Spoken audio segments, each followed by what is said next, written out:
इस दुनिया में कोई चीज़ हमारी अपनी नहीं है, सब परमात्मा की है, सब उसी की मर्जी है। और हम सारा दिन मैं मेरी में, मेरा रिश्ता, मेरे रिश्तेदार, सब चीज़ मेरा मेरा मेरा, इतना इकट्ठा करते हैं, इतना जमा करते हैं, इतनी लालच है हम लोगों में कि ये भी हो मेरे पास, ये भी हो, ये भी हो। सारा वक्त इसी में ज़ाया हो जाता है। भागदगा पूरी ज़िंदगी कई प्यारों की इसी में ज़ाया हो जाती है, इकट्ठा करने में कि ये भी हो, ये भी हो, ये भी हो। तो यहाँ संत रिंकू वीर जी ने सत्संग किया था, इसके बारे में कुछ सुनाया था। तो उसी का भी यही कहना था कि लालच इंसान क्यों करता है, इकट्ठा क्यों करता है। ऐसे लगता है कि जैसे इंसान मरेगा ही नहीं, कभी भी नहीं मरेगा, वो इतनी लालच करता है। जब इंसान को पता चल जाए कि मैं मर रहा हूँ, तो फिर वो क्यों लालच करेगा। जब हम भी अपने मन में हर वक्त अपनी मौत को याद करेंगे, तो फिर हम क्यों इतनी लालच करेंगे। हम थोड़े में भी गुजार लेंगे कि भाई हमारी ज़िंदगी के लिए बहुत है, हम उसी में ज़िंदगी गुजार के परमात्मा का नाम लेंगे। बार बार मन में विचार आए, मरने का विचार आए, फिर हम क्यों इकट्ठा करेंगे।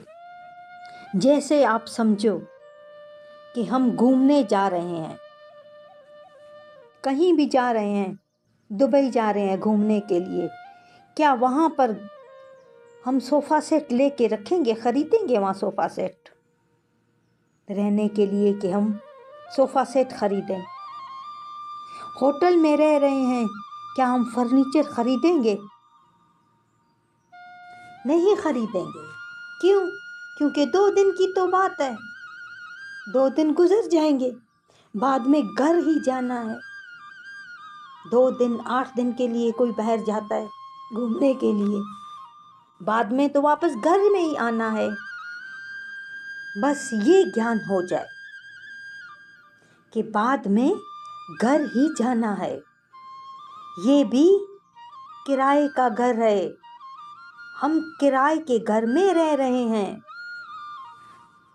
प्रॉपर्टी अपने नाम कर ली, खुश होते हैं, खुश हो जाते हैं, पर है सब किराए का ही। जितनी भी प्रॉपर्टियां अपने नाम करो, है सब किराए का ही, सब रेंट में है, अपना कुछ भी नहीं है, सिर्फ मन को तसल्ली देने के लिए है। बस सिर्फ थोड़ी देर के लिए मन को तसल्ली देते हैं, मगर वो भी होती नहीं है। जितनी ज़्यादा जायदाद होती है, जितनी ज़्यादा दौलत होती है, पैसा जितना कमा लेते हैं, तो दुश्मन खड़े हो जाते हैं छीनने के लिए। दुश्मन तैयार है, हम थोड़ा सा ऊंचा तो उठें, दुश्मन हमारी दौलत छीनने के लिए तैयार है। और कम हो तो आदमी वैसे भी परेशान होता है, दौलत कम है तो वैसे भी परेशानी है। बिना संतोख नहीं कोई राजे, सुपन मनोरथ व्यर्थे सब काजे। जब तक संतोख की प्राप्ति नहीं होती, ये मन नहीं रहता। जब तक संतोष की प्राप्ति नहीं होती, ये मन इसी तरह अडोलता रहता है, मन कभी भी नहीं मानता। संतोष मिलता है नाम से, सत्संग में, सत्संग के साथियों में नाम जपने से, सत्संग करने से, सत्संग सुनने से, सत्संग में जाने से, वहाँ पर संतोष मिलता है। अगर सत्संग में परमात्मा आपसे अपना नाम जपवा रहा है, अपनी तारीफ करवा रहा है, अपनी वाणियाँ सुनवा रहा है, तो ये है संतोख। फिर छोटी छोटी बातों पे झगड़ा नहीं होता, कभी भी नहीं होता। फिर मन समझ जाता है। ये समझता कहाँ है? एक नाम जपने से, दूसरा सत्संग में बैठने से। फिर ये मन समझता है। फिर छोटी छोटी जो बातों पर हम 24 घंटे लड़ते रहते हैं ना, फिर ये जंग बिल्कुल ख़त्म हो जाती है मन की। मन बिल्कुल शांत हो जाता है। फिर आहिस्ता आहिस्ता मन आगे बढ़ता है। जब संतोख मिल जाता है मन को, तब आहिस्ता आहिस्ता बढ़ता जाता है। और हम सारा वक्त लालच में, सारा वक्त जमा करने में लगे रहते हैं। और जमा होए ना होए ये कुछ पता नहीं। क्यों? क्योंकि ये पूरी दुनिया उस मालिक की है। वो मालिक चाहे जिसको जो दे, जिससे जो छीन ले, बंदा कुछ नहीं कर सकता। इंसान के हाथ में कुछ नहीं है। बादशाह के हाथ में कुछ नहीं था। इतनी ताकत, इतने हीरे जवाहरात, इतनी खूबसूरत हुस्न वाली औरतें, लड़कियां, अपना बेटा नहीं बचा सका। वो भी परमात्मा के सामने सजदा करके रो रहा है। तो हम फिर क्या हैं? हम तो ना इस दुनिया के मालिक, ना उस दुनिया के मालिक।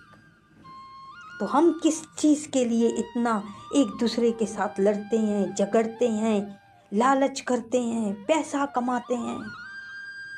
और जितना धन आ जाए उतना सुकून ख़त्म। ज़्यादा धन, ज़्यादा दुश्मन। हर एक फिर मीठा मीठा बोल के दुश्मनी निभा के जाएगा।